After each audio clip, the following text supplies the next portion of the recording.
I think we should probably get started pretty soon. What do you think, Emma? Yeah, sounds good, Michelle. Okay, so we're going to get started by introducing ourselves. And Emma, you want to go first?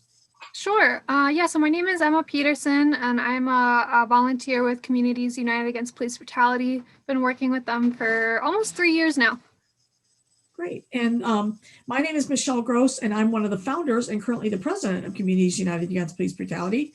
We're going to tell you a little something about us and about some of the work that we do and things like that. So I'm going to go ahead and bring up a presentation that we would like to share with you. So hopefully everybody can see this on your screen.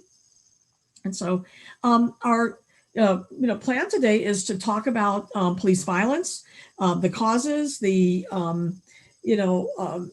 history of it a little bit, and what we can effectively do to end it. Because there's no use in complaining about something. What we're really trying to do is end the problem. So that's our goal for today, and hopefully that's the goal we're going to meet with this workshop. So that's the plan.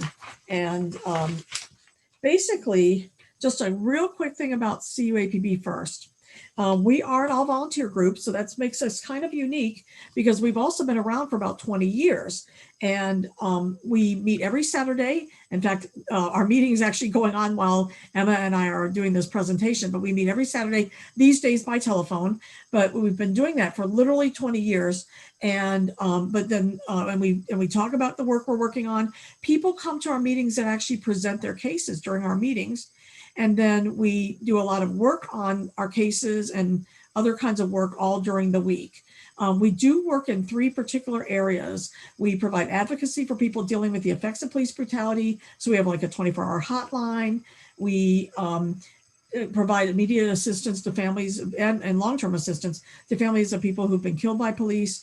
We do a lot of case investigations into various cases, lawyer referrals. We attend court with people. We operate a fund that pays for legal expenses and investigation expenses for families of people who've been killed by police. We call that the Stolen Lives Justice Fund, and all of those kinds of things. And we do, as a part of our advocacy, like I said, we're working with cases, but we always make it clear that we're about social justice, not social services. So people that want to get our help have to come to our meetings. And while they're at our meetings, we very sneakily, not so sneakily because we tell them we're doing it, but we get them involved in other people's cases, in different issues and things like that. Because one of the things that I know as a survivor of police brutality myself is that when you get involved in fighting back, you can regain your sense of personal agency and your personal power. It's being brutalized by the police or harmed by the police is one of the most disempowering experiences a person can have. And so getting involved in fighting against it actually helps you in terms of regaining your sense of power, and giving your power back to you. So that's one of the ways that we get people involved. It's also about movement building. We need to come out of everything we do stronger than when we started. So all the work that we do is about building the movement so that, we help you today, you help the next person. And that's how we keep the group going and we get the movement built. Second thing we do is a lot of political activities to challenge and change the underlying causes of police brutality. So things like everything from protests to legislation. We're doing a lot of work right now on bills in the legislature. We do lots of research and writing, tons of things like that. So for example, we just published a 160-page white paper on ending police-only responses to mental health crisis calls. This is huge because 50% of the people that are killed by police are in the throes of a mental health crisis at the time. So it's a huge deal to get police out of the business of coming to mental health crisis calls. They have nothing to offer and everything, bad that can happen because they're there. So we're doing a lot of work with that. And in fact, we're in the middle of working with Minneapolis to implement a non-police mental health crisis response team to address mental health crises in the Twin Cities. We've really worked our butts off on that, and we're taking that. This is not just local. This is going to be a statewide effort. So things like that. And we do a lot of litigation, which you'll hear a little bit more about, but a lot of things about suing to make sure that data that's supposed to be public is public. But also we do lots of other kinds of litigation. We, for example, did a class action lawsuit back in 2001 that put cameras on all the squad cars in Minneapolis. We were part of an important class action lawsuit that happened that it's called Glick v. Cuniff, and it was a lawsuit that codified the right of every person in this country to videotape police and document their conduct in public. So lots of kinds of lawsuits and litigation as well. And then the third area we work in is education. And that is, know your rights, trainings, helping people, teaching people how to do cop watch. That's an area that Emma's very involved in. All kinds of issues related education for people. So we work in all of those different areas. And so, when we get talking about things at the end, you're going to see that maybe there's some areas you want to jump into and be involved in. So, Emma, I'm going to turn this over to you now. Sounds good, Michelle. Thank you. Okay, so now we're going to be going over the pillars of policing. So, Michelle, could you pull up the next slide? I sure will. There you go.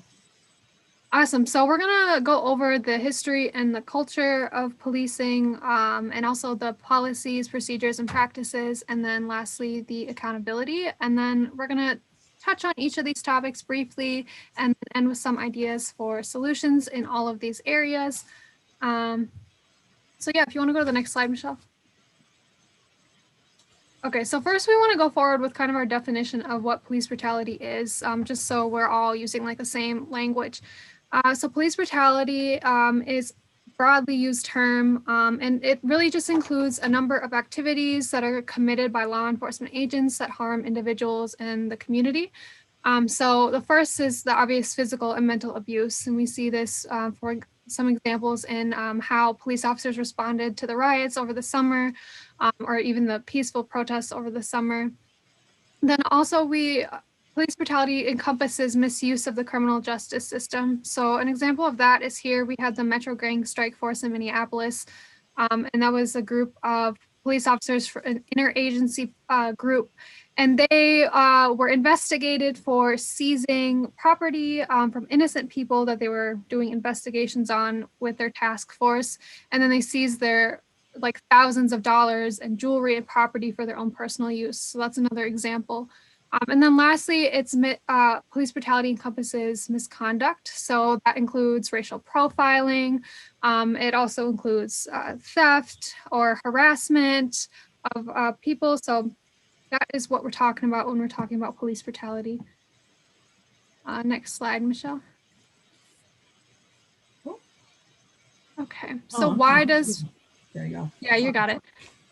So why does police brutality occur? This is a very complicated issue, as many people know. A lot of it has to do with the underpinnings of the history of policing that we're going to be talking about a little bit, and then the continued racism and classism that we see, especially in American society. The other thing is that our society places a lot of value on property, and then as a result, crimes against property are very serious offenses, and police often are called to protect property and those with, rich people, basically. And so then this also feeds into the general prejudice against low people and homeless people, and they are often the victims of police brutality.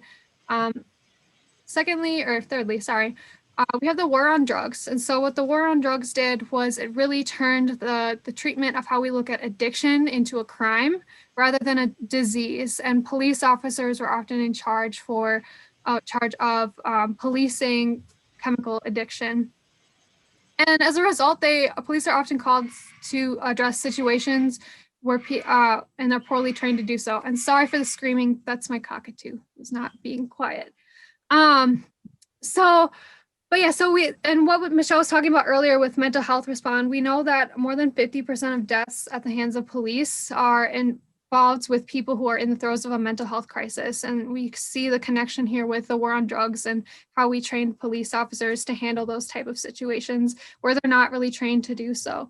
And that kind of goes hand in hand with the use of police in inappropriate situations. Next, police brutality occurs because of the power granted to police. They have a lot of power given to them by the Supreme Court, as well as the state, for their conduct, and that kind of shields them from a lot of accountability. And that's kind of the last one. We'll talk more later about how data transparency feeds into that, as well as other ways that we can address why we can't hold police officers accountable. So I think next slide, Michelle. I'll hand it back to you. Alrighty. So let's talk a little bit about the history of policing. Policing in this country came from sort of three origins. The first is what people call patrollers. And if you hear that word patroller, you can almost hear how it sounds like the word patroller, right? Patrols. These are groups of men whose role was to hunt for and capture escaped slaves. And basically they started in 1704 to enforce the fugitive slave codes. And in the late 1800s, these kind of morphed into police who engaged in widespread harassment of Blacks during Reconstruction. So they were actually, continued in that kind of a role, even though slavery ostensibly ended. They continued to harass Blacks in the South in particular, but all over the country as a way to challenge Reconstruction. The second area I want to talk about are the Pinkertons. And the Pinkerton Agency, it was formed in 1850, and by 1890, it was the largest police department in the world, the largest law enforcement agency in the world. It had more members, more agents than there were members of the military at the time. And the Department of Justice contracted with these people to enforce federal law from, like the 1870s all the way until 1893. So they were pretty big for a pretty long time. And one of the things they did was they worked out west to apprehend bank robbers and other kinds of things out, where it was fairly lawless out in the Western frontier. Eventually, the business owners in the East started to hire Pinkertons to defeat union organizing. And basically, they became what people would call the goon squads. They were very, very violent. And they did things like attack picket lines, and they attacked, striking steel workers in 1892 at the behest of Andrew Carnegie, killing 16 strikers and seriously injuring 23 others. And they continued this role until the 1940s. So they played a big role in this country of putting down organized labor.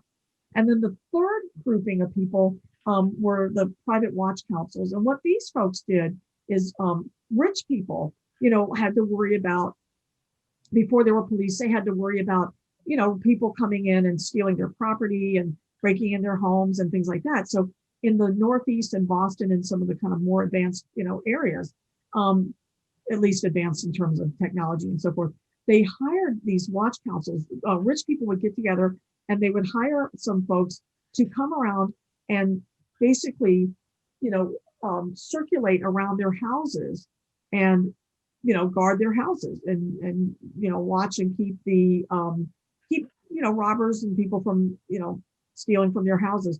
And actually, this is one of the origins, interestingly, of time cards, because what they used to have is these little devices where people would have to put a little card or something in and hit a button to show they had gone to all of the different houses that that had paid for their services. Eventually, sometimes rich people are smart. And so eventually what they decided is, hey, why are we paying for this? Why don't we figure out a way to get the general public to pay for this? And so we're going to start saying, protect and serve and putting all this PR stuff out. And basically having these police these patrols do a little bit of service for the general community. And then we can get the taxpayers to pay for it. And so from that, they converted these private security into sort of public police. But think about it, that their role was to protect the property of the rich. And I think to a high degree, that still stands. Basically throughout the history of policing, they've served to control the populace, especially low income and oppressed people, and to maintain and reinforce the status quo. Just kind of think about that as the origins. So understanding how policing works and how we have to address police brutality, you've got to understand a little bit of kind of legalistic stuff. And we need to understand the policies and practices of police, because it's central to any examination of police brutality and police accountability. All law enforcement departments, just like every other workplace, of course, have policies that outline their expectations of the employees, including things like working hours and vacation days and dress code and other such stuff like that, right? But law enforcement agencies need additional policies and procedures that outline specifically how they perform their work. And that's because their work is tied to the legal system. And so they're given, and because they're given a lot of power, including the power to frankly take away people's freedom as well as hurt or kill people, there must be policies and procedures that are designed to ensure that they act safely and avoid violating people's rights. And so we need to know about those things. And policies have a huge role in police discipline. If an officer follows the policies, even if the outcome is bad, the officer will likely not be disciplined. Most legal actions against police departments also depend on these policies. So, for example, the basis for a lot of suits is either that there's a lack of a policy, there's a bad policy, there's a failure to train on that policy, or there's a failure to enforce that policy. And all of those kinds of things where the departments don't have a good policy or they don't enforce the policy or whatever, create what's called Monell liability. And Monell liability means that the city or the hiring agency is actually responsible for that officer's conduct because they didn't have good policies or they didn't enforce the ones they had or didn't train on them and so forth. Failure to enforce a policy is referred by the federal government to, they refer to it as a custom. In other words, like there's a practice or a custom in the department of not enforcing their policies and things like that. This is something we're seeing right now in Minneapolis because, you might have heard about the Minnesota Department of Human Rights putting like a kind of a consent decree kind of thing on the city of Minneapolis about their policies. That's what they're doing is they're trying to say that the city's policies were inadequate or that they weren't doing an adequate job of enforcing those policies. And so now they've taken some legal action against the department to force that stuff to happen. These days, you can actually see the policies of a lot of police departments. For sure, Minneapolis and St. Paul have their policies online. Those are good things to take a look at and be familiar with. It's useful to be familiar with your department's local policies and that kind of thing. So here's a kind of a case study of how policies and procedures and practices work together. In 2011, I mentioned that we were part of an appeals court decision called Glick v. Cuniff that codified the right of people to videotape police officers, when they perform their duties.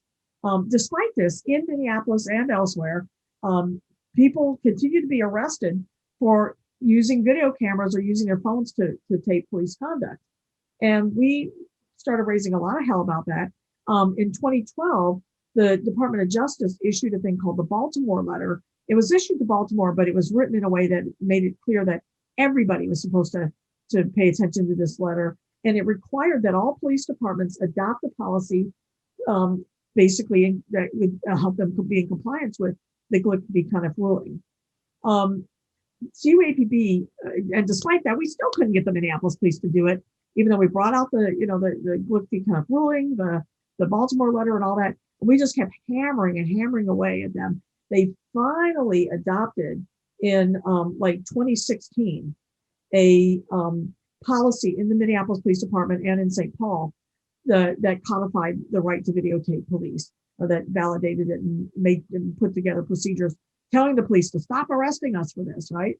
And so so we pushed for that. And in 2016, they finally put it together because we put up a major stink. When they got ready to buy body cameras, we were like, you're not buying any body cameras unless you validate our right to videotape you. You don't get to videotape us unless we get to videotape you. And finally, the Minneapolis Police Department put that policy in place. And Chief Arredondo even announced in the media that it was us that made him do it. So that was kind of interesting, Usually you don't get credit for what you do. So that's sort of interesting. All right. So the policies and practices all, lead into this stuff. Whoops, sorry. And part also of why police brutality is a difficult problem to address is because the government entities that employ police are very, very compelled to cover up their misconduct.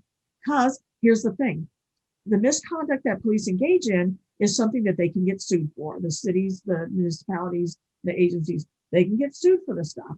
And so when they admit that the officers have done something wrong, then they're opening themselves up to lawsuits. So they have a huge incentive not to discipline officers and not to admit the problems that they are, and that exist. And as a result, there's lawsuits, and some of them are really, really big. The city of Minneapolis is self-indemnified or self-insured for police cases, and we basically budget about 21 million a year for these cases, which is pretty appalling when you think about it, because it's like we're budgeting for police brutality, and there's because we're paying for it out of tax dollars, and admitting there's something wrong encourages lawsuits, or it can empower lawsuits to bring up more money, make them more expensive. Then there's just a gigantic incentive, and it's all wrong for the cities and the hiring agencies to cover this stuff up. It's really something else. There's another piece that I think is important for people to realize. In the U.S. Supreme Court made a ruling back in the 80s called Heck versus Humphrey.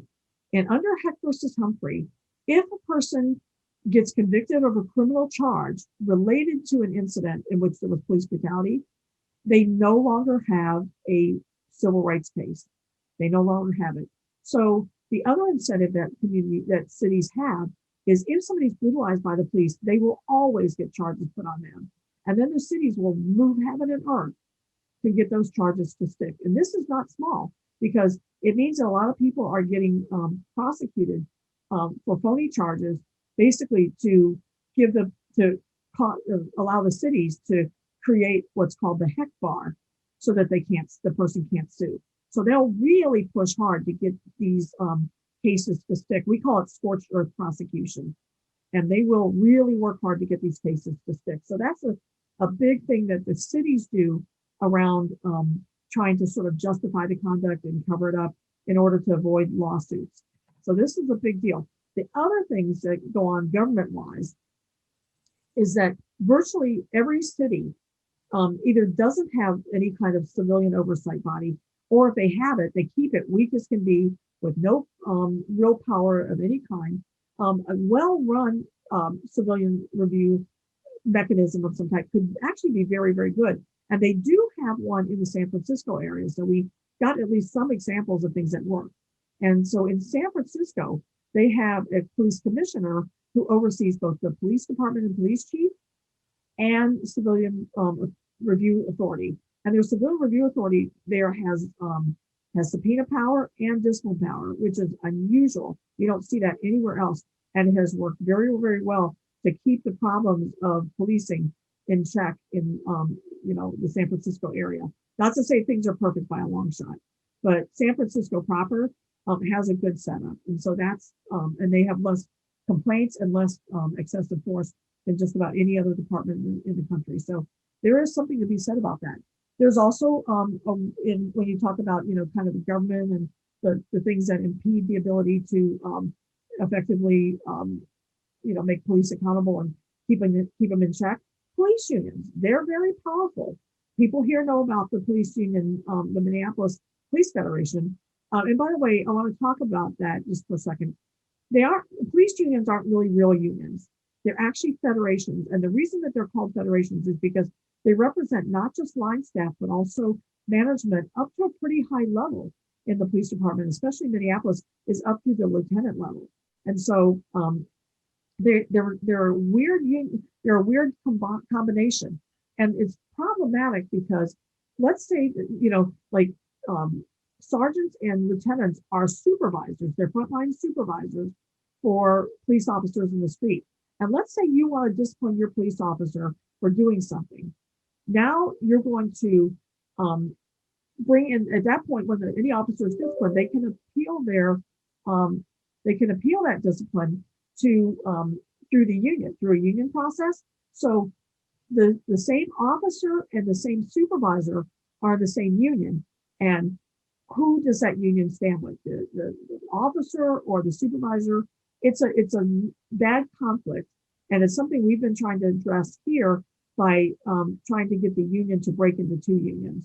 We're not against actually, worker rights and things like that. We're not against people having unions.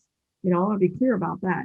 But this is not a real union. It's a federation, and it's got huge conflicts and huge issues and a huge power because they also are the only kind of collective bargaining unit that can actually endorse judges. So that's huge in Minnesota. I don't know if people on this call are from other, locales, but look at what unions can do in terms of their endorsement powers and things like that. And that will tell you a lot about their powers. The third kind of thing that we really go up against in terms of, governments and being able to hold police accountable is societal belief. Many politicians and members of the public believe all of these myths about how dangerous policing is and, they have to make split-second decisions and all this stuff. The reality is that, that's just simply not true. Policing doesn't even break the top 10 of dangerousness. But people want to believe those mythologies. And also, if you're a member of majority culture, we aren't subject, frankly, to the kinds of policing that people of color and low-income people, homeless people, and so forth are actually subjected to. And so people in majority culture don't often understand what people are going through in other parts of our culture. And we also have a tendency to view police brutality incidents as kind of anomalies, like rotten apples. You've heard that language, it's a bad cop, a bad rotten apple, and things like that. And so that makes us unable to recognize the patterns of misconduct within these agencies. Also, people don't have access to the information, which Emma's going to talk about in a few minutes. So this really means that, and also the media doesn't report on the day-to-day abuses, just the major stuff. And so people really have a tendency to think this stuff is one-off as opposed to a pattern or practice of policing. And finally, I want to say that it's my personal belief that police brutality continues to exist in our society because, frankly, it's functional for some people. It is functional to maintain the social order as it currently exists. It's police treatment of activists and their conduct toward low-income and homeless people are very much evidence of this. In this way, like I said, police brutality can be seen as functional for the majority culture, and it helps to explain why many majority culture people believe that such incidents are rare, that those who have experienced it kind of deserved it or whatever. So this is a big issue, is what do people know in the community and how can we make sure that they understand how unrare this is. I will say that the killing of George Floyd and the aftermath have had a big role in helping people understand how bad the problems are, but we aren't all the way there yet. And I'm still arguing on the internet with people, on Facebook or whatever, but people were saying that George Floyd killed himself and all this stuff. It's like they don't even want to believe what they see in a video because they have cognizant dissonance around the realities of policing. And so that's also a big issue. So I want to talk a little bit, just a minute more about the role of the courts in policing. First of all, what you have to know is that, cops bring people into the system. They're like the mouth of the river. They bring people into the system. And then from there, the courts take it up. And because of that, courts and judges, work hand in hand, same with prosecutors. And for that reason, prosecutors are exceedingly reticent to prosecute police officers. In fact, when Geronimo Yanez, the police officer who killed Philando Castile, was prosecuted, it was the first time in the history of the state of Minnesota that a cop had been prosecuted for the killing of a member of the community. The very first time in the history of the state. So that should give you an example of how rare it is. And even rarer are the actual successful prosecutions of police, because police actually have a thing called qualified immunity. It means that they cannot be prosecuted for doing their jobs correctly, even if people are harmed in the process. And what it means really in a practical sense is that if there had never been a finding that something that a cop did was wrong, when we bring the case now, because there had never been a past indication that something was wrong, then supposedly the cop's not supposed to know that it's wrong now. So for example, cops in one instance stole $225,000 in cash and rare coins from a guy who turns out hadn't committed any crimes. He sued to try to get his collection of rare coins and money back. And the judge ruled that that the police had done nothing wrong because there never been a case brought before the courts in which cops had stolen $225,000, before. So in other words, like if you don't have a case that exactly matches the exact circumstances of the case that you're bringing now, you cannot. The cops can claim qualified immunity, and this is big because it means that it's circular. When the cops get qualified immunity for that case, then the next case that comes up will now have qualified immunity and so forth. So one of the legislation things that we're doing is we're trying to end qualified immunity in the state of Minnesota, and we're working with other people across the country to end it nationally. So this is a big one for us, but it is a big impediment in the courts to actually holding police accountable. There's a couple other tiny things I just want to throw in real quick. There's two court decisions you ought to be familiar with. One's called Graham v. Connor, and the other one's Tennessee v. Garner.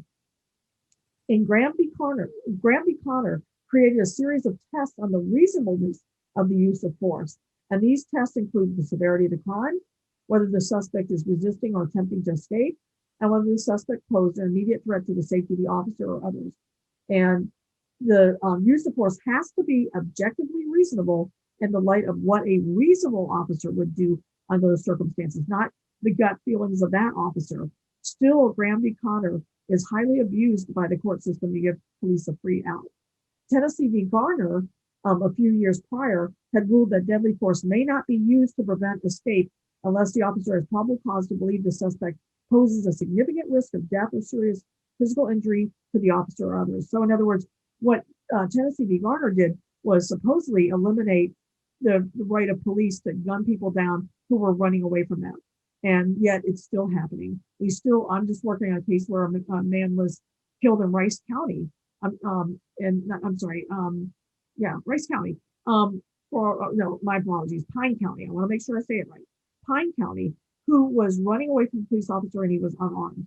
And he got shot in the back multiple times and died. And so we're still seeing those kinds of things. And so the courts have been entirely too lenient. And that's one of the reasons why we have some of the problems that we're having. Emma? Oh, there we go. Thank you, Michelle. And I just want to add something too about that point on Tennessee v. Gardner. So what Michelle's talking about is that officers basically can say, like, I feared for my life, and then they're protected under Tennessee v. Gardner because they believe that they were under a significant threat of death. And I was actually in the Minneapolis Police Department for 5.5 years as a police explorer. So it's a youth program for kids that want to be cops. And I obviously left that. But when I was a police explorer, Minneapolis Police Department actually trained me to say I feared for my life through these like simulated scenarios. So it's like a simulated like game machine, and you basically get faced with like different scenarios. So like, let's say you pull over someone for a traffic stop, and then they get out of the car, they start walking towards you, and then you have to explain why you shot them or you didn't if you were in if the scenario went that way. And then they trained us to say at the end of it that I shot because I feared for my life. And I was actually reprimanded for trying to talk people down. So that's just one of the things to pay attention to, is how we're training our police officers around this legal language about fearing for their life or stuff like that. So just a sidebar on that. So now we're going to talk about solutions. So there are many causes of police brutality, but we know that there are many actions that can be taken to reduce the number and the severity of these incidents. So there's things that we can do individually. One of the biggest things is to know your rights, know what you can and cannot do when you're talking to a police officer. And then the big thing is teaching those rights to others, especially folks that are in vulnerable populations. And one of the ways that we do this is through cop watching. And so cop watching is, as Michelle talked about earlier, we have our First Amendment protected right to document police conduct through watching them and videotaping them. And getting people to know their rights about filming the police is super important. And then also organizing community cop watch groups is something that we do here in Minneapolis. We did that a lot over the summer. We went out like every Saturday night to downtown Minneapolis or to uptown and just watch the police. And so that goes hand in hand with like exposing police brutality incidents. So we can use the footage that we get in cop watching to make complaints about police brutality, but also we can publish that information on social media and get the word out there. And then we also operate a 24-hour hotline that people can use to call if they've been brutalized by the police. And then we check in with those folks to get them some support. So some other ways that are solutions is going to court and doing court watch. So we do this when people are facing charges after being brutalized, because as Michelle talked about earlier, if somebody is charged with a crime after an incident of police brutality, then they don't have a claim. So that's really important, is to go to the court watch, document what's happening in court, and also to look at judges and paying attention to judges and their decisions on these issues. So another solution is that challenge policies and practices that lead to bad policing. So as Michelle talked about earlier, every police department has a policy manual and many post them online. So being familiar with those policies is really critical to see, if the police department is following them or if it's leading to bad policing. For example, in Minneapolis, we had a policy, or we didn't actually have a policy, where police officers could point their gun at people and they didn't have to file a use of force report. So they could basically threaten deadly force by going up to people and pointing their guns at people, but they didn't have to document that, and they had no accountability for that. And that we advocated for that, and that was recently just updated in their policy manual. And now they do have to document when they point guns at folks. So that's another issue. So we also, one of the solutions is requiring police officers to carry their own professional liability insurance. We're going to talk about that more in a little bit. The next thing is challenging the licenses of problems officers. So every state has a licensing board for police officers. So it's really critical to learn about how that board functions, the licensing board, whether they accept complaints about officers. In Minnesota, they don't. They always refer it back to the chief of whatever police department that officer works in. And then to figure out when this licensing board meets, how to get on their meeting agenda, if they take public comment is a really crucial thing. Most of these boards are pretty resistant to overseeing licensees, but you can organize with others to challenge them, to get them to act and enforce. We had a pretty excellent expose about how many officers in Minnesota have criminal records, but that our state post board hasn't revoked their license. And so stuff like that, where we, do the research and get that stuff out there, is really important. And then lastly is starting a community organization like CUAPB in your own community. So you get people organized, and also getting people support who have been victimized by police brutality is super critical, as Michelle talked about earlier. So Michelle, one more piece of advice. A big thing that we do in CUAPB is we do a ton of research, and we try to base all of what we do on evidence, and we want to work towards solutions that we actually believe will make changes. And so we have a lot of work groups at CUAPB where we really get down deep into the nitty-gritty of these policies, into police shootings, because we want to make sure that our proposed solutions are founded in evidence and fact. So we'll go on to the next slide then. So as we discussed earlier, one of the big solutions that CUAPB has been advocating for many years now is to require police officers to carry their own professional liability insurance. So as Michelle said earlier, cities are currently self-insured. So what we would want to do is have the police officers personally have their own insurance. So the city would pay the base rate of the insurance, and then police officers would pay for any overages for claims or payouts that resulted from an incident of police misconduct. So the hope here is that we incentivize good policing and create consequences for bad policing, because we know that if police officers were to carry, or we don't know, but we're guessing that if police officers were to carry their own professional liability insurance, that insurance companies wouldn't hesitate to increase the premiums or outright refuse to cover officers who have a history of engaging in misconduct that leads to lawsuits. So yeah, in Minneapolis alone, we pay out about $3,500 per officer per year for police misconduct. So this way we would, and the city pays that too. Taxpayers pay that, out of our taxes. So we want to kind of eliminate the amount that we're paying out in police insurance. Professional liability insurance is one way to do that. Okay, next slide. Awesome. So this topic is, I think, really critical. Much of our work in CUAPB is based on research, practice, and we rely on government data to inform our solutions, inform the work groups that we do. And so under our Minnesota law, we have the Government Data Practices Act. And so most states, you should look it up in your own state, what your data practice laws are about. And so this is a powerful tool to get government data for community groups like ours. And this data is like especially vital for families, loved ones to police. For an example, one of our statutes under the Data Practices Act requires the policing agency or the city to release the name of a person seriously injured or killed by the police, along with the name of officers involved and some circumstances about the killing. And very frequently, cities try to hide this data for as long as they can. And so we, following like the proper procedures under our Data Practices Act, we can request this data at any time on the same day of the incident.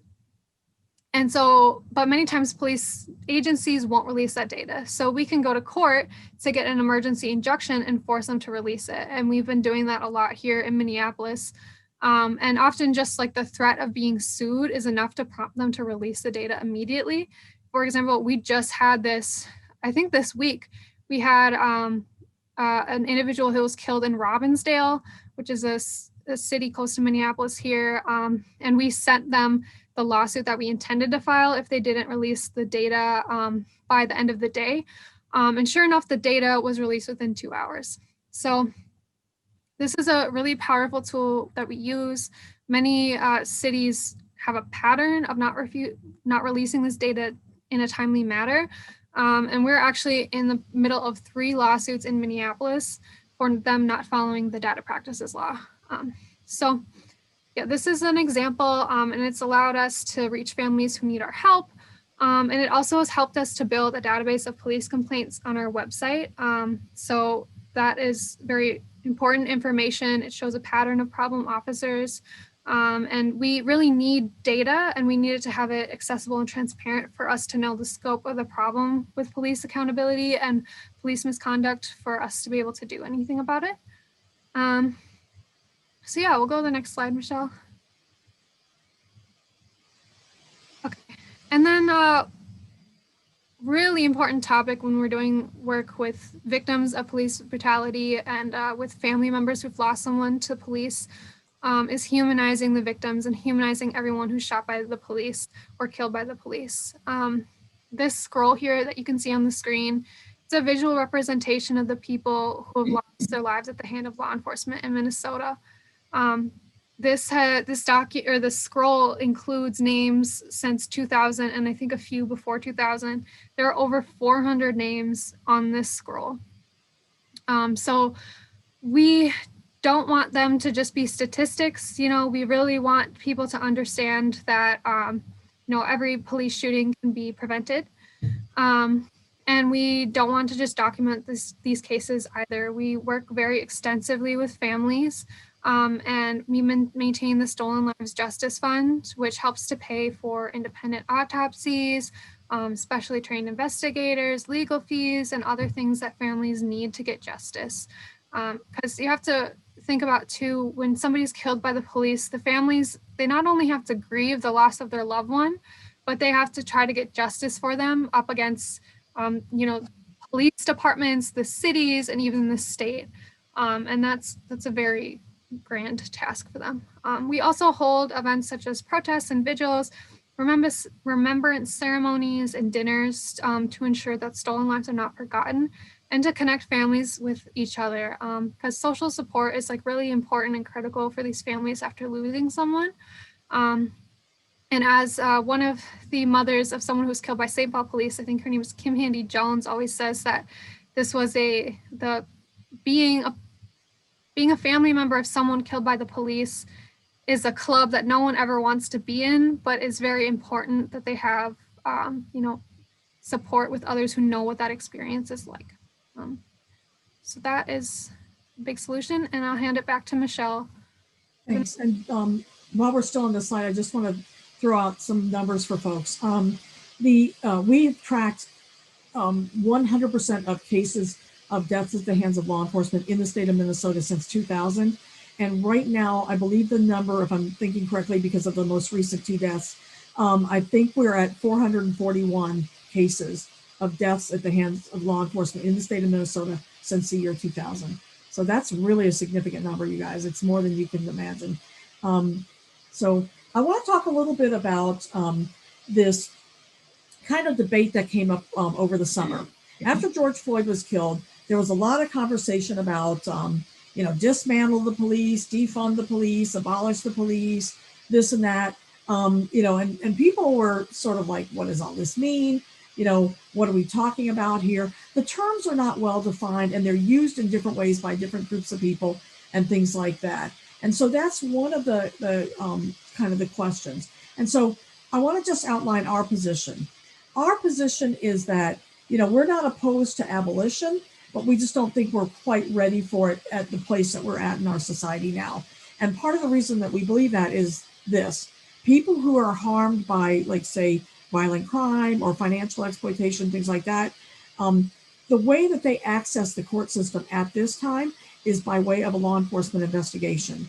And without that, they have no access to the court system. So until we have a fundamental change in our society and the way that people can access the court system, we don't feel that we would be ready to completely abolish the police. In other words, there's ripple effects. And so we have to address those ripple effects before we can get there. But in the meantime, that doesn't mean we can do nothing, right? It's not an all or nothing thing. We, in the meantime, need to create safety for people. And so, from police violence. And by the way, one of the things that people have said over time is they'll say things like, well, what do you want? This came up acutely this summer because, and into the fall, because we had a spike in crime. People would say, well, what do you want? Police brutality, or, you want crime instead? Well, here's the thing. Police brutality is a crime, okay? It's not an either or choice. Police brutality is a crime. We don't need to have police brutality to get rid of crime. It's not, the two are not necessary, right? They're both crimes and they shouldn't exist. So we're against anything that harms the community. But our belief is basically this: we need to right size the police. So by that, I mean downsize. And it can be by a significant amount. There was an efficiency study done in Minneapolis last year that showed that 60% of patrol officer activities are self-initiated, meaning that they are cruising around looking for stuff to do and people to harass. That means that we could probably reduce the MPD by about 50% because they're wasting a whole lot of time. And all of the police practice studies show that officers should engage in no more than about 30% or so of self-initiated activity, and the rest should be spent on responding to calls. Yet we had our police chief, whining and complaining to the city council that he needed more cops because they can't get to all their calls. Well, they're farting around, excuse my language. That's what they're doing. They're running around looking for problems and creating problems. And that's not a good use of police. So we think we could downsize them by a good 50%. Take the money, and police soak up about 40% of Minneapolis's budget. I mean, it's a lot, right? Take that money, redirect it to more appropriate responders. So, for example, mental health crisis response teams for mental health crises, medical people for drug overdoses, social workers for homelessness and other social service needs. We don't need police to be addressing homelessness. They have nothing to offer. So all of these areas where we don't need a law enforcement lens, because it's not a criminal activity, need to be redirected to other more appropriate responders. And then finally, rein in the cops we have left. And that means really put into place some real accountability measures, including getting rid of the current Office of Police Conduct Review, which has in 8 years disciplined 13 cases in 8 years. They've gotten about 3,600 complaints, and in 8 years, they have sustained and disciplined 13 of those complaints, you guys. Think about what that means. I mean, what are we saying? Everybody else was a liar? When people now, say, I'm going to, the cop does something and they go, well, I'm going to report you. I'm going to file a complaint. The cops laugh. They go, nothing going to happen. That accountability mechanism is so poor that it's to be meaningless, and the police know it too. So that's a big issue. So we need to have real accountability. And so if you have a smaller number of cops, you can probably do a better job of holding them accountable. So, that is our position. That's how we see things. This is not, again, to say that we don't oppose other alternatives for public safety. In fact, that's a big hunk of our recommendation, is to get a lot of things that don't require a law enforcement lens, to get virtually everything that does not require a law enforcement lens to be out of the hands of the police and in the hands of more appropriate responders. So that's the position that we take on that. And we are at the point now where we want to talk to you all about questions and ideas that you have. So we know that police violence is a complex problem. We know that it exists because it's functional for some parts of our society, but there are solutions. And I hope you'll consider joining our efforts or getting involved in efforts in your own area. And so one thing I want to just mention about this information is that some of it comes out of an e-learning course that we have on our website. And our website is, you can see it right on the screen, CUAPB.org. And we have a lovely little e-learning on our website that teaches you, it's called Police Brutality 101. So if you're interested in more information, I'd love for you to go take that e-learning. And take you about 15, 20 minutes to get through it, and you'll be much more knowledgeable about this very complex issue. And so at this point, we'd love to open it up for questions for you folks. So unmute your phone or discussion. Unmute yourselves and join on in.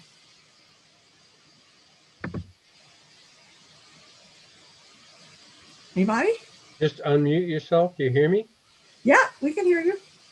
Hi, Michelle. This is Tom Larson. I was very involved with the Justice for Jamar struggle. I remember. And also post that, you had a group that was meeting for a while to review all of that evidence on his case. And to this day, I cannot understand how the police are getting away with not filing charges against those two officers. I mean, it's just absurd. Yeah. Like we talked about, the prosecutor and the police work hand in hand. In fact, the prosecutor relies on police to provide the evidence they need for prosecutions of criminal charges. And so there's a huge disincentive for them to actually prosecute police, and they won't do it except under rare circumstances. So what we've called for and what we've put forward as a bill in the legislature is an independent agency that would investigate and prosecute police, critical incidents. Those are incidents that involve serious bodily harm or death. Somebody other than the BCA? Yeah, oh yes, definitely somebody other than the BCA. The BCA is a whitewash agency. They do an extremely poor job of investigating cases, and they do them from a lens of trying to clear the cop. The BCA is just frankly horrible. They should not be in the business. They're cops themselves. And frankly, some of the investigators who investigate police critical incidents have themselves killed members of the community. So they have every reason not to be the ones doing this work. And we need an independent body to do that. And so that's one of our pieces of legislation that's in front of the legislature right now. Yeah, and Tom, too, we still do those reinvestigations. And one of the important parts in our work groups is documenting the BCA and documenting the agents that conduct the interviews, they're frequently the same agents every time who conduct very critical interviews of, let's say, the officers involved or key witnesses. And so Mhm. we've been really documenting their tactics in those interviews, who's doing them. And also we're trying to get more information about BCA's policies on their on how they conduct those investigations, so we can really dig into that as well. Yeah, and I want to say, Emma's exactly right. One of the things we see when we do our investigations, or we call them reinvestigations, we like go behind the BCA and reinvestigate cases, and that work has actually enabled a lot of families to have lawsuits that they wouldn't have had otherwise. So this is pretty important work. And when we do it, what we find a lot of times is that the BCA, basically, the way that they question witnesses is they'll, as soon as the witness starts to say something they don't want him to say, they'll redirect them.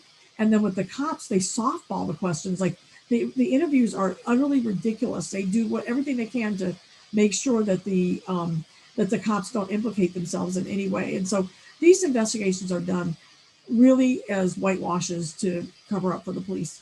And so it's pretty disgusting that way. So With the case with Jamar, there's all that evidence on the Hennepin County website. And I mean, I just think it's absurd, the interpretation that Mike yes. Freeman made of this evidence. I mean, they have the videotape of him getting grabbed from behind and flipped over, and his arms don't even come up to, protect his neck, so there's videotape that being in handcuffs is the only way to explain it. There's a handcuff, I mean, the Yes. key on the ground. Where'd that come from? Exactly. So yeah, we believe he was handcuffed when he was shot. I think the Yeah. evidence strongly points to that. We fed all of that information to his attorney, to the family's attorney, and I think that that's why they were able to get some kind of a settlement, even though it was not nearly adequate. Michelle, we have a question in the comments that Oh, I think we should look at. Amy said, historically, corruption is an ongoing problem among police forces. We are awash in profitable drug and sex trafficking, money beckoning, plus cynicism against the public makes a perfect climate for police corruption, but I've not heard a whisper about that. It's often treated humorously. So who is reviewing police corruption? oh, I think that's just huge. And Amy, thank you for raising that. We had an incident here that came up, Metro Gang Strike Force that Emma talked about. They were a multi-jurisdictional body from all kinds of different departments, including Minneapolis. And what happened with them was that they basically could grab people on the street, and it didn't even matter what that person had done or not done or whatever. And it was largely a lot of Latino youth and Black youth, but primarily Latino. And they would steal their property. There were at least 18 cars that were stolen. There was tens of thousands of dollars and lots of electronics and lots of other kinds of stuff. And what ended up happening, and this is what I find very frustrating, there was this commission that happened, the Luger Heppelfinger commission. And basically, well, when this all started coming down on the ears of the cops, when it was discovered that this was going on, it got discovered because one of the people that was the victim of it spoke out. And this was really something because this young man, his name is Adrian Ramirez, and we still work with him to this day. I love him to pieces. He came forward, and he was an undocumented man when he did this, by the way. And he ended up speaking before the legislature and everything. And this all came tumbling down on the cops. But the cops were allowed into that space to destroy all the computer records and the physical records. And as a result, not a single cop faced a single charge for stealing 18 cars, hundreds of thousands of dollars in electronics and jewelry and so forth, that they were literally giving to their family members for Christmas. This was like this thing, you can't believe it. So it does happen. We fought it hard, though. Go ahead. I'm sorry. That's great information. I'm glad you've been tracking it. Let me just back up a little bit there. You said that the police were allowed into the space to destroy things. Which space was this? They had an office.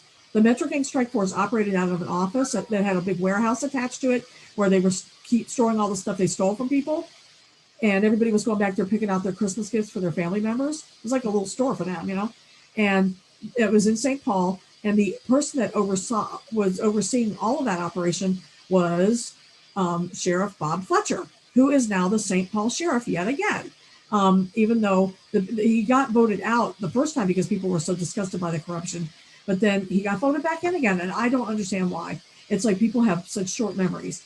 But it's a sad state of affairs, but a lot of corruption is covered up, and a lot of corruption is just allowed to happen.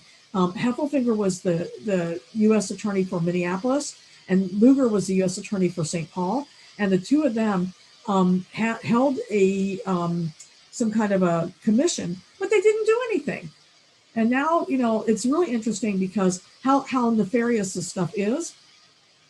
Andy Luger is now an attorney with a big law firm called Jones Day. And Jones Day is a nasty law firm because they defend all of these asbestos firms and all of this other crap, right? And they do work that is basically anti-civil rights work, like they defend employers that discriminate and all this. They're nasty, nasty law firm. They're one of the biggest in the country. They have volunteered with Minneapolis to provide pro bono work with Minneapolis to engage in police reform, so to speak. And because we've got Andy Luger on there, I'm like, dude, you couldn't do anything about cops that stole stuff from thousands of people.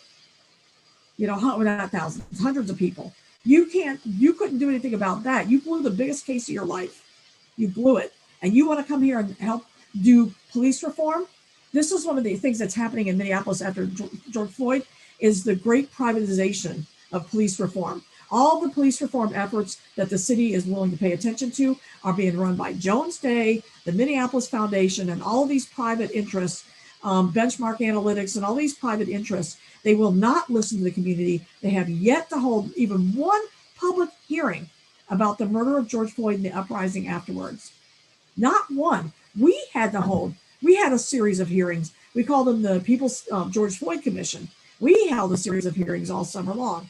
They did nothing, have yet to have even the first community conversation that's going to be part of their year-long conversation. I'm still waiting for that to happen. They put out a survey, kept it up on their city's website for 2 weeks, took it down, and we've never heard another word about any kind of community input into police reform. They're not interested in hearing real police reform. They want this crap to happen by corporation, and it is utterly disgusting. Okay, sorry, I got to ask again.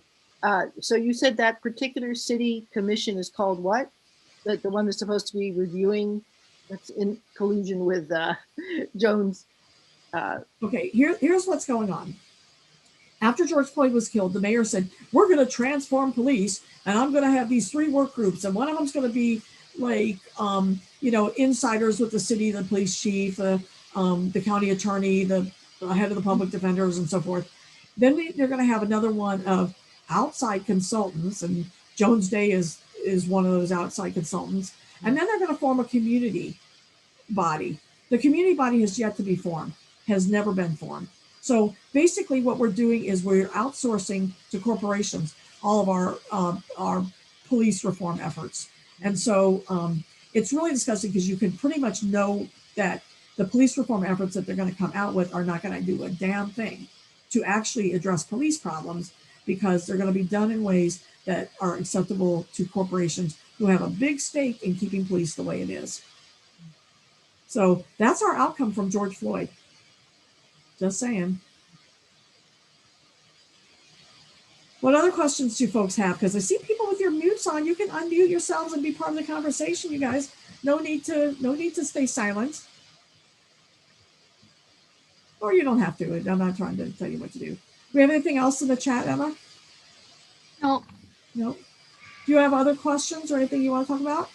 Well, I'll ask. All right. Okay. So there's a new suggestion from 3 members of the city council for the charter change.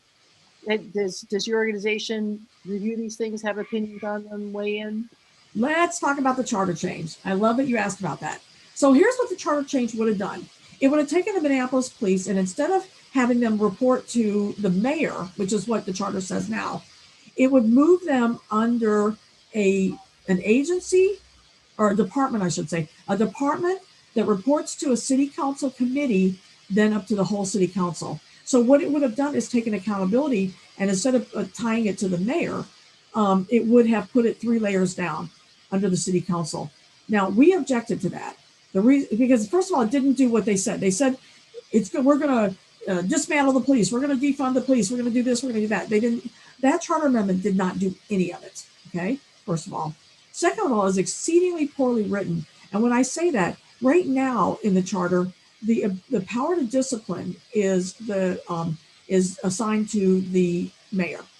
The mayor then can delegate it to whoever they want, which in this case is right now delegated to the police chief. But the mayor could just as easily delegate it to a group of community members or whatever, right? But it goes, the mayor has that responsibility. The charter amendment that was written by the council gave the power to discipline to no one. It was written so badly that you wouldn't be able to discipline police until they could get back together and put another charter amendment in to fix the problem. So we'd have had 2 or 3 years where we couldn't discipline cops at all. Think about what that would look like. A total disaster. And again, it was going to put them under this Department of Violence Prevention or whatever, which then reports to council committee, which then reports to the whole council. So it would have taken accountability and driven it 3 layers deep. On top of that, the city council currently already oversees the Office of Police Conduct Review, which is again the body that is supposed to handle police complaints and that has only disciplined 13 officers in 8 years. Okay, so the upshot is they're already, and the council knows this. We use the Data Practice Act to get the police data from the city routinely, the police complaint data, and we use their own data to explain to the city council what a poor job they're doing.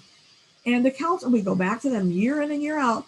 It's not a first time. They have heard this many times from us, and they fail to do anything about it. They refuse to. So the same body that has done a miserable job of overseeing what they can see should not get added responsibilities. They're not capable of doing it. People were very, very deluded about what this charter amendment would have done. So that was the problem. New one, and I don't. Apparently, Philippe Cunningham is part of the threesome that's come up with this, and I don't pretend to know about it. It's pretty new, and but they're still grappling. I hear you. What's that? I'm sorry. Philippe Cunningham is one of the 3 that's associated with this new charter suggestion related to the police. As I understand it, part of the problem with the charter and policing is that the police union, which is a federation, but is given so much. There's so much that's written in there that solidifies their power. No, I'm gonna politely disagree with you on that. Sure. Yeah.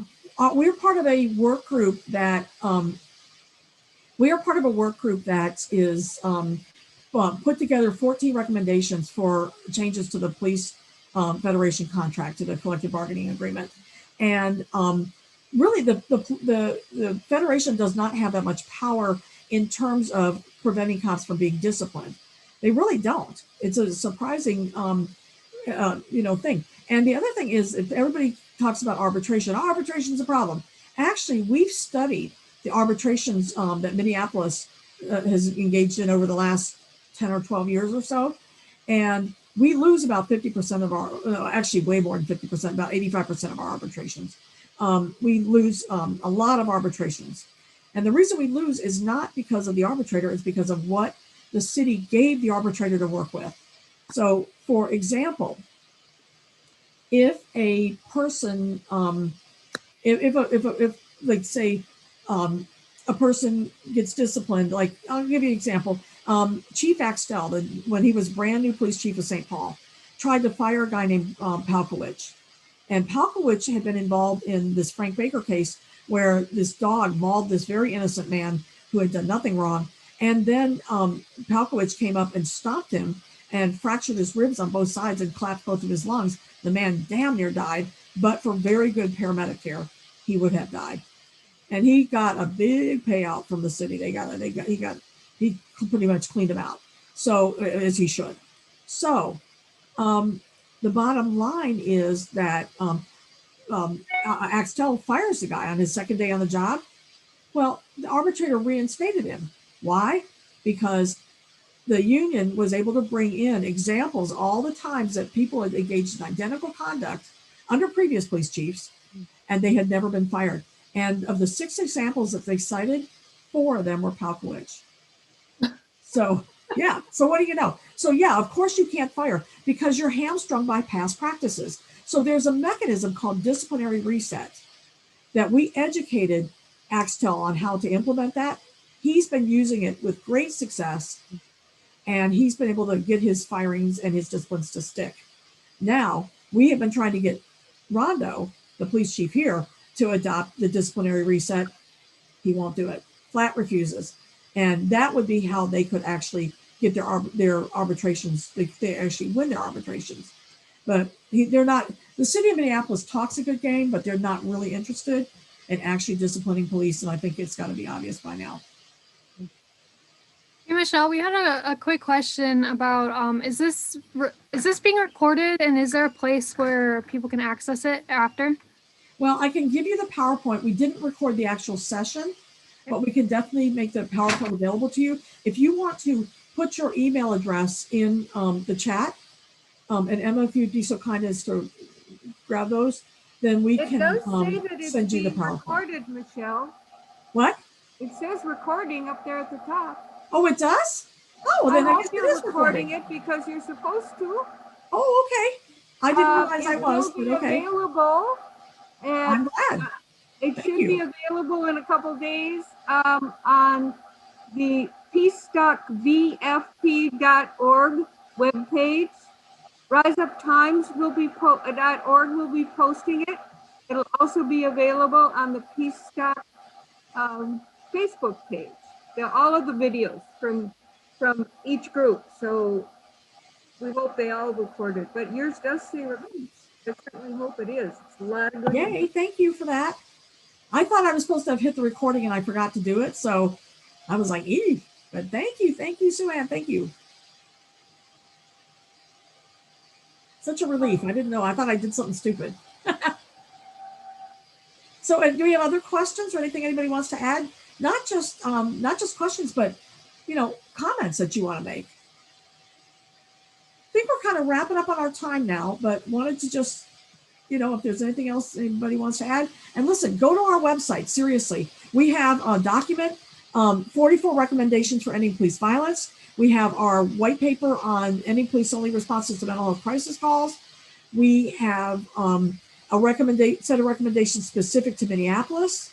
All of these things are ways we can end police violence, and police violence can be ended. It is just a matter of political will. It's on us to create that political will. So, Michelle, what was your statistic on the percentage of police calls for mental health?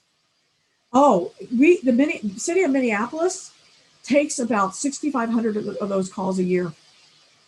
It is a huge number of calls. They take in about 6,500 calls a year.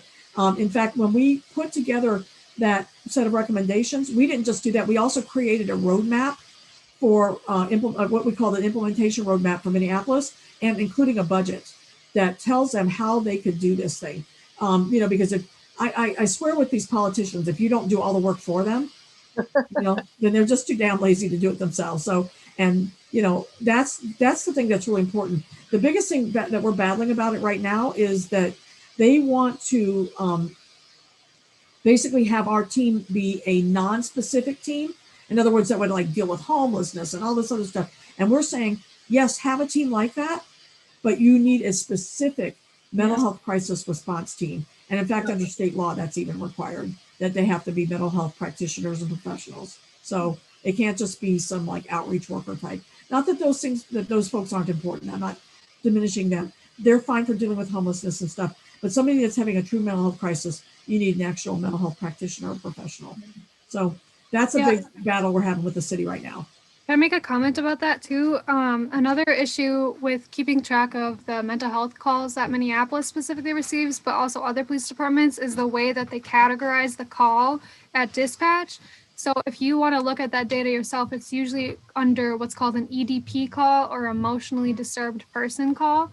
And so it's kind of difficult because it can also be classified under a disturbance or,